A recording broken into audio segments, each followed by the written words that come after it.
السلام علیکم ناظرین، سیاست ٹی وی کے عالمی خبرنامے میں آپ کا خیر مقدم ہے۔ میں ہوں محمد شوکت اور سب سے پہلے نظر ڈالتے ہیں سرخیوں پر۔ غزہ پٹی پر قبضے کی تیاری، اسرائیلی فوج نے مزید 60,000 ریزرو فوجیوں کو کر لیا طلب، سینکڑوں رہائشی عمارتیں کر دی گئی تباہ، علاقے کو ویرانے میں کر دیا گیا تبدیل۔ فیلڈ مارشل کا حالیہ دورہ پاک امریکہ تعلقات کے لیے نئی جہت کی علامت قرار، امریکی اخبار کی رپورٹ میں دعویٰ۔ ہند روس تعلقات نئی ترقی کی جانب رواں، مرکزی وزیر خارجہ نے روسی کمپنیوں کو ہندوستان میں سرمایہ کاری کی دی دعوت۔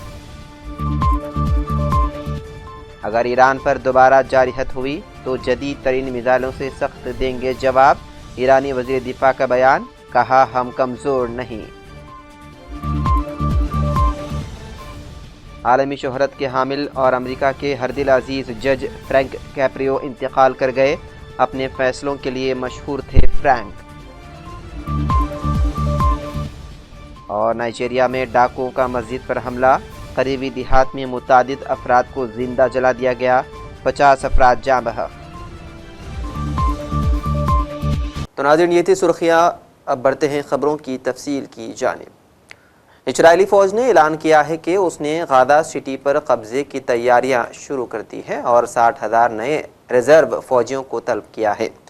فوج کے مطابق 60,000 اہلکاروں کی طلبی کے علاوہ مزید 20,000 ریزرو اہلکاروں کی سروس میں توسیع کے نوٹس بھی جاری ہو گئے ہیں۔ اسرائیلی فوج کے بیان میں کہا گیا ہے کہ ریزرو فوجیوں کے حوالے سے یہ فیصلہ جنگی ضروریات اور افراد قوت کے حوالے گہری مشاورت کے بعد کیا گیا، جس کی وزیر دفاع کی جانب سے منظوری دے دی گئی ہے۔ اسی دوران اسرائیل نے مقبوضہ مغربی کنارے میں ایک بڑے اور متنازع بستی منصوبے کی منظوری دے دی، ایسے علاقے میں جسے بین الاقوامی برادری مستقبل کی آزادی فلسطین ریاست کے لیے خطرہ قرار دیتی ہے۔ غزہ سٹی میں موجود مقامی صحافیوں کا کہنا ہے کہ شہر میں سینکڑوں رہائشی عمارتیں تباہ کر دی گئی ہیں اور علاقے کو ویرانے میں تبدیل کر دیا گیا ہے۔ صحافیوں کا کہنا ہے کہ اسرائیلی غزہ سٹی میں بلند و بالا رہائشی بلاکس کو منظم طور پر تباہ کر رہے ہیں تاکہ یہ علاقے ویران اور ناقابل رہائش بن جائیں۔ رپورٹ کے مطابق غزہ سٹی پر قبضے کے اس اسرائیلی منصوبے میں 2 ہفتوں کے دوران فلسطینیوں کا وسیع پیمانے پر جبری انخلا شامل ہے، جس کا آغاز ایک فوجی آپریشن سے کیا جائے گا، پھر بدترین شہر میں داخل ہو کر قبضہ کیا جائے گا۔ اسرائیل کمپنی کی ٹیکنالوجی کے مبینہ استعمال پر احتجاج کرنے والے مائیکروسافٹ کے ملازمین کو گرفتار کر لیا گیا۔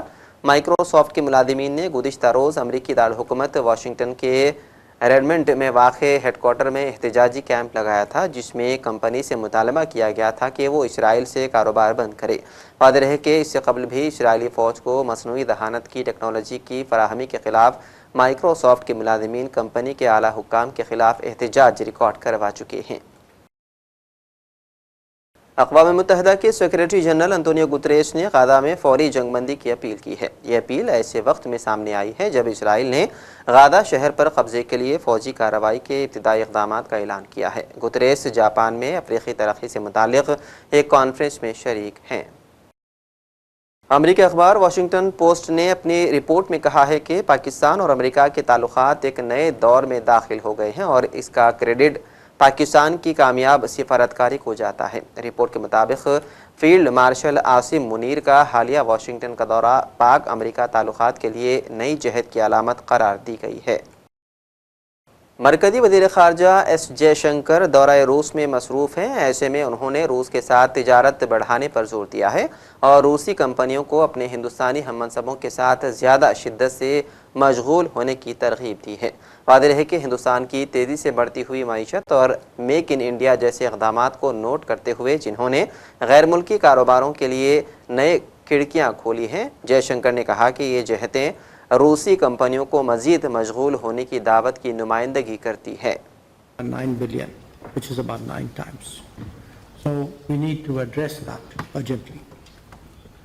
Today, as we meet, allow me to lay out some of the salient features of the agenda before us, addressing tariff and non-tariff trade barriers, removing bottlenecks in logistics, promoting connectivity through the international North-South transport corridor, the Northern Sea Route, and the Chennai-Vladivostok corridor. Effecting payment mechanisms smoothly, timely finalization and execution of the program of economic cooperation till 2030, the early conclusion of the Eurasian Economic Union FTA, whose terms of reference were finalized today, and regular interaction between the businesses of the two countries. These are among the key elements. They will not only help to address the imbalance and grow our trade, but also hasten the timely achievement of our revised trade target of $100 billion by 2030. Colleagues, we are all acutely aware that we are meeting in the backdrop of a complex geopolitical situation. Our leaders remain closely, regularly engaged. They provide us wise and practical guidance to our special and privileged strategic partnership. We have had 2 in-person meetings last year and are personally committed to further advancing our strategic partnership. Today, as we meet here for the IRIGC-TEC, allow me to make some suggestions on how we can improve our efficiency and rise to the occasion of deepening our economic cooperation.